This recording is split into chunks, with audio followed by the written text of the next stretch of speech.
Hello friend, आप लोगों का स्वागत है हमारे इस यूट्यूब चैनल पाठशाला एकेडमी में। कैसे हैं आप लोग? आशा करते हैं आप लोग अच्छे होंगे, स्वस्थ होंगे, मन लगाकर पढ़ाई में लगे। आप लोगों का भी सेंटर एग्जाम चल रहा है। हम लोग उसको क्वेश्चन लेके आए हैं और बिल्कुल ओरिजिनल क्वेश्चन है। यही आपके सेंटर एग्जाम में क्वेश्चन आएगा, ठीक है।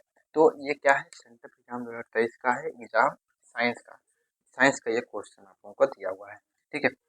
पहला नंबर क्वेश्चन में देखते हैं हम लोग क्या दिया हुआ है। यदि एक प्रतिबिंब का आकार हमेशा वस्तु के आकार के बराबर है, ठीक है, मतलब प्रतिबिंब जो बन रहा है वो वस्तु के आकार के बराबर है, तो इसका मतलब कौन है? इसका मतलब समतल दर्पण है, समतल दर्पण है। ऑप्शन नंबर सी हो जाएगा। दूसरे नंबर क्वेश्चन में आते हैं, किसी समतल दर्पण की फोकस दूरी का मान होता है, मतलब किसी समतल दर्पण में फोकस दूरी कितना होता है? तो फोकस दूरी अनंत होता है, अनंत होता है, ठीक है।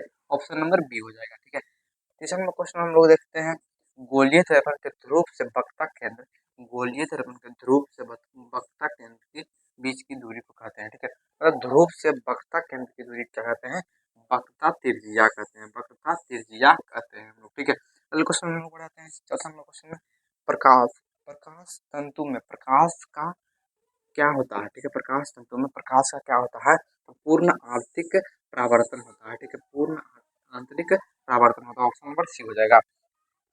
पांचवा नंबर क्वेश्चन हम देखते हैं, सघन माध्यम से विरल माध्यम में जाती हुई किरण मुड़ जाती है अभिलंब की ओर, अभिलंब से दूर, अभिलंब के मतलब अभिलंब के नज के अभिलंब के संपाती, ठीक है, अभिलंब के संपाती, ठीक है, अभिलंब के संपाती, ठीक है, यह डी में हो जाएगा नोट, ठीक है। तो इसमें से क्या हो जाएगा आप लोगों का? इसमें क्या हो जाएगा? ये अभिलंब के दूर, ये सघन माध्यम से विरल माध्यम में जाती है तो क्या होता है? सघन से विरल माध्यम में जाती है तो क्या होती है? अभिलंब से दूर हट जाती है, दूर हट जाती है, दूर हट जाती है। अगले क्वेश्चन पढ़ जाते हैं, प्रकाश तंतु में प्रकाश का क्या होता है? प्रकाश का क्या होता है? ठीक है, पूर्ण आंतरिक परावर्तन होता है। रिपीट हो गया क्वेश्चन, कोई दिक्कत नहीं है, ठीक है, पूर्ण आंतरिक परावर्तन होता है, ठीक है। अगले क्वेश्चन बढ़ाते हैं, सघन माध्यम से विरल माध्यम में जाते हैं तो कहाँ पर होता है?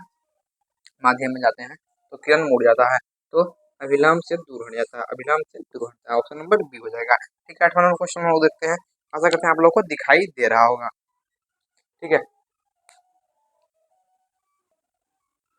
ठीक है। बढ़ जाते हैं अगले क्वेश्चन में। 8वां क्वेश्चन में हम लोग का दिया हुआ, 8वां क्वेश्चन दिया हुआ, निम्नांकित में किस लेंस का फोकस दूरी ऋणात्मक होता है? मतलब किस लेंस का जो फोकस दूरी होता है वो ऋणात्मक होता है? कौन सा लेंस है, ठीक है, कौन सा लेंस का जो फोकस दूरी होता है वो ऋणात्मक होता है? फोकस दूरी क्या होता है? ऋणात्मक होता है, ठीक है। तो वो कौन सा लेंस हो जाएगा? वो कौन सा लेंस हो जाएगा? उत्तल लेंस हो जाएगा, उत्तल लेंस हो जाएगा, उत्तल लेंस हो जाएगा, ठीक है, ठीक है, उत्तल लेंस हो जाएगा, ठीक है। इसका हमको मतलब हमको लग रहा है कि ये हो जाएगा अवतल लेंस तक का हो जाएगा, ठीक है। आप लोग इसको कंफर्म कर लीजिएगा, ठीक है। ऐसे लगता है कि हम लोग का उत्तल लेंस ही होगा, ठीक है। अगले क्वेश्चन में हम लोग बढ़ जाते हैं, ठीक है। अगले क्वेश्चन में नंबर क्वेश्चन में बढ़ जाते हैं। चलिए हम लोग अगले क्वेश्चन में बढ़ जाते हैं, ठीक है। नंबर क्वेश्चन हम लोग का दिया हुआ है, ठीक है, निम्नलिखित में किसका अपवर्तनांक सबसे अधिक होता है? ठीक है, सबसे अधिक अपवर्तनांक किसका होता है? ठीक है, ये सभी क्वेश्चन है जो, ठीक है, ये सभी क्वेश्चन है VVI है, ठीक है, सेंटेप एग्जाम में पूरा पूरा लड़ेगा, 100% लड़ेगा, ठीक है। तो आप लोग इसको याद करके अवश्य जाइएगा, ठीक है। इससे बहुत सारे क्वेश्चन, मतलब सभी क्वेश्चन आप लोगों को इससे मिलेंगे, ठीक है। निम्नलिखित में से किसका अपवर्तनांक अधिक होता है? किसका होता है? तो हीरा का अपवर्तनांक अधिक होता है। ऑप्शन नंबर बी हो जाएगा, ठीक है। 10वां नंबर क्वेश्चन दिया हुआ है, स्विच लगाए जाते हैं, ठीक है, स्विच किस में लगाए जाते हैं? तो ठीक है, किस में लगाए जाते हैं? तो धनात्मक तार में, ठीक है, धनात्मक तार में, ठीक है, धनात्मक तार में, ठीक है।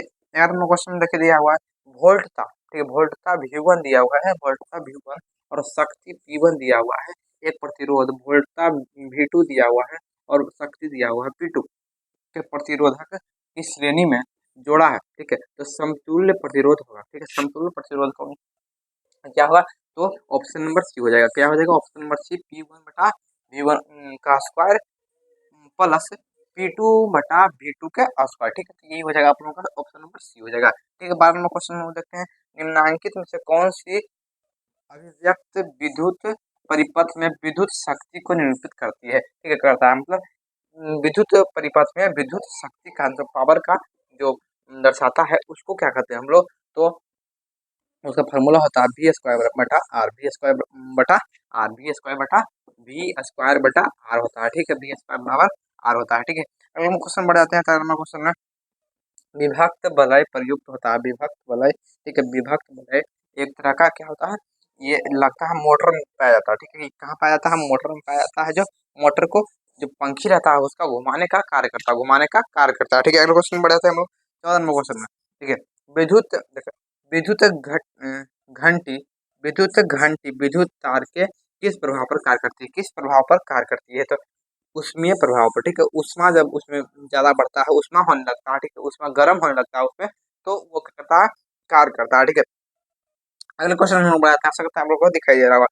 टिहरी बांध का निर्माण किस राज्य में किया गया। ठीक है, टिहरी बांध का निर्माण किस राज्य में है। ठीक है, टिहरी बांध याद रखिएगा, टिहरी बांध का निर्माण किस राज्य में है, तो उत्तराखंड में है, उत्तराखंड में। ठीक है, किसमें है, उत्तराखंड, उत्तराखंड, उत्तराखंड। ठीक है, उत्तराखंड राज्य में है टिहरी बांध, टिहरी, टिहरी बांध, टिहरी बांध। ठीक है, टिहरी बांध है। ठीक है, उत्तराखंड राज्य में स्थित है, इसको बनाया गया है, उत्तराखंड राज्य में बनाया गया है।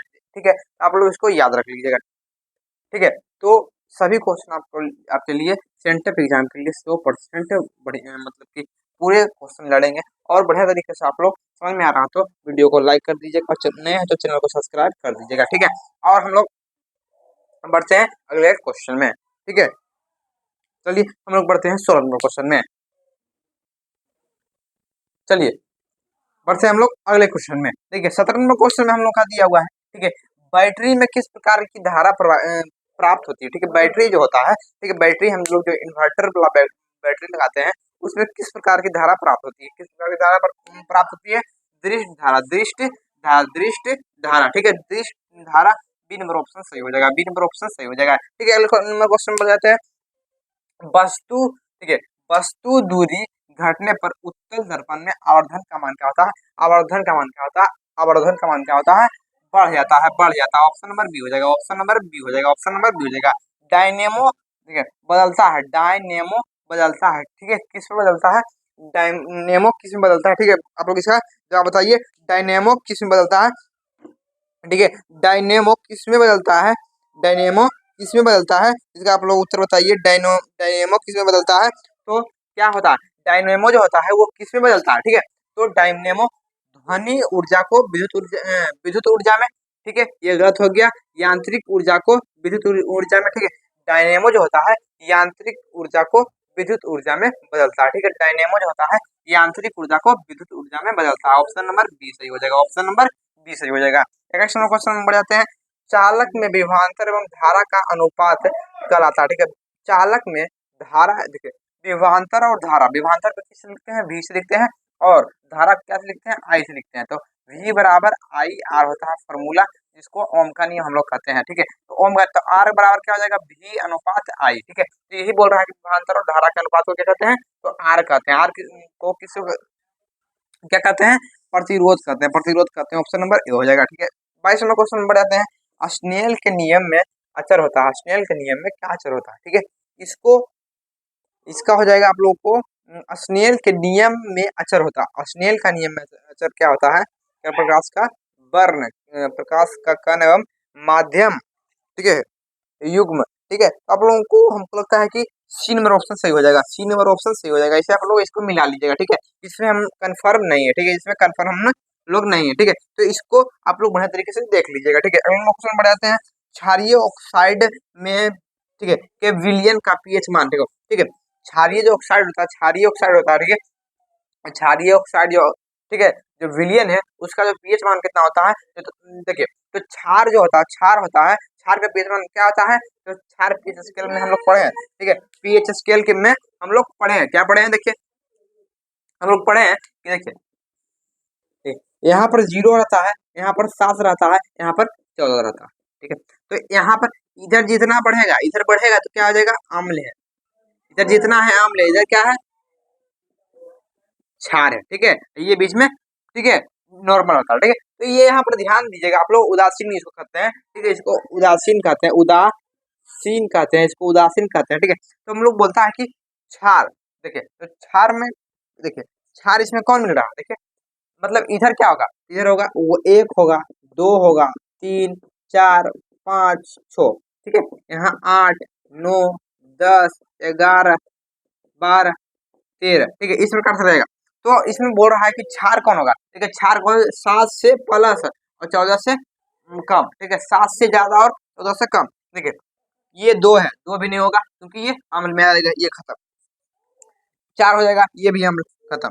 7 नॉर्मल उदासीन है, उदासीन इसमें नहीं होगा। ठीक है, तो क्या हो जाएगा, कौन बच गया, ठीक है, इसमें कौन आ गया, इसमें कौन आ गया, तो 9 आ गया। ठीक है, इसमें कौन आ गया, 9 आ गया, इसलिए इसका उत्तर हो जाएगा कि डी नंबर ऑप्शन सही हो जाएगा। ठीक है, हम बढ़ते हैं हम लोग अगले क्वेश्चन में। आशा करते हैं आप लोग को ये समझ में आ रहा होगा, तो लाइक कर दीजिएगा और चैनल को सब्सक्राइब करना मत भूलिएगा। ठीक है, और बड़े तरीके से आप लोग को ये क्वेश्चन, ये परीक्षा में 100% लड़ेगा। ठीक है, तो बढ़िया तरीके से आप लोग सभी क्वेश्चन को देखते जाइए। ठीक है, और बढ़िया तरीके से आप लोग इसको याद कर लीजिए, ताकि आपको सेंटर परीक्षा में बढ़िया से आप लोग, ठीक है, सभी क्वेश्चन का उत्तर दे पाए बढ़िया तरीके से। ठीक है, बढ़ते हैं हम लोग 24 नंबर क्वेश्चन में। ठीक है, हम लोग बढ़ते हैं 24 नंबर क्वेश्चन में, देखते हैं क्या है क्वेश्चन में।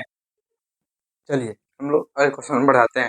देखिए 24 नंबर क्वेश्चन हम लोग का दिया हुआ, 24 नंबर में दिया हुआ है, मैग्नीशियम की परमाणु संख्या 12 है, इसकी संयोजकता क्या है। ठीक है, इसकी संयोजकता, संयोजकता का मतलब क्या होता है, संयोजकता मतलब होता है कि उसके अंतिम कक्षा में कितने इलेक्ट्रॉन है। ठीक है, उसके जो परमाणु दिया हुआ है, ठीक है, परमाणु संख्या दिया हुआ है, मतलब जो मैग्नीशियम दिया हुआ है उसके अंतिम कक्षा में कितने इलेक्ट्रॉन कमी पड़ रहे हैं। ठीक है, मतलब अंतिम कक्षा में 8 इलेक्ट्रॉन चाहिए। ठीक है, लेकिन कितना कमी पड़ रहा है उसको हम लोग देखेंगे। ठीक है, मैग्नीशियम देखिए, ये परमाणु संख्या क्या होता है, 12 दिया हुआ है। ठीक है, 12 दिया हुआ है। ठीक है, 12 दिया हुआ है, तो पहले कक्षा में कितना होता है, 12। ठीक है, पहला कक्षा में क्या होता है, 2 गो इलेक्ट्रॉन होता है, दूसरा में 8 गो। ठीक है, तो 8 दूनी 10, तो ये 2 हो गया। ठीक है, ये 2 हो गया। ठीक है, ठीक है, तो मतलब यही संयोजकता मतलब क्या होता है, उसकी अंतिम कक्षा में कितने बचे हुए। ठीक है, कितने बचे हुए, जैसे ज्यादा रहता तो वो ले सकता था, किसी से ले सकता था, उसी को कहते हैं कि संयोजकता। लेकिन यहाँ पर कम है, ठीक है, इसमें कम है, लास्ट अंतिम कक्षा में कम है, मतलब कम है, 2 है। ठीक है, ये किसी को दे सकता है, ले नहीं सकता, ये इसको छो लेना पड़ेगा पूरा करने के लिए, तो छो कोई देगा नहीं। ठीक है, तो इसका जो संयोजकता हो जाएगा वो 2 हो जाएगा, ऑप्शन नंबर बी हो जाएगा, ऑप्शन नंबर बी हो जाएगा। आप लोगों का सही उत्तर हो जाएगा ऑप्शन नंबर बी हो जाएगा। ठीक है, अगले क्वेश्चन में बढ़ जाते हैं, 25 नंबर क्वेश्चन। देखिए, हाइड्रोजन के 2 परमाणुओं के बीच कितने आबंध होते हैं, आबंध बनाता है, बाउंड कितने बाउंड बनाता है, तो एकल बंधन, एकल बंधन या एक आबंध बनाता है, एकल बंधन या एक आबंध बनाता है, ऑप्शन नंबर ए सही हो जाएगा। ठीक है, 26 नंबर क्वेश्चन में आते हैं। एल्कीन, एल्कीन का समान सूत्र होता है। ठीक है, एल्कीन एल्काइन, ठीक है, इसके बारे में हम लोग पढ़े। ठीक है, तो उसका जो सूत्र होता है, समान सूत्र होता है, वो क्या होता है, CnH2n। ठीक है, CnH2n होता है। ठीक है, ये होता है सूत्र, ऑप्शन नंबर सी हो जाएगा आप लोगों का।